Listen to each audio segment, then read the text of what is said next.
Danas ćemo raditi nakapavanje oksalnom kiselinom pčele. To je zadnji zimski tretman, znate. Jer, šta se dešava?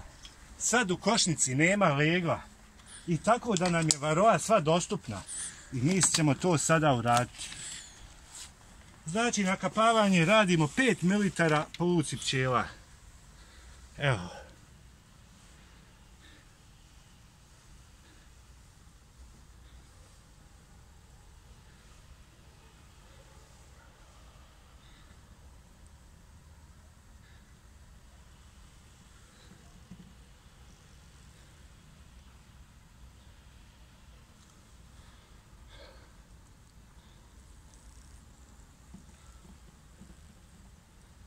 Udalji se, Bosavko.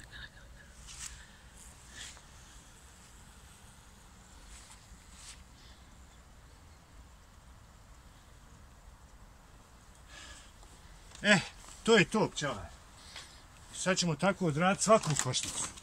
Doviđenja i prijatno.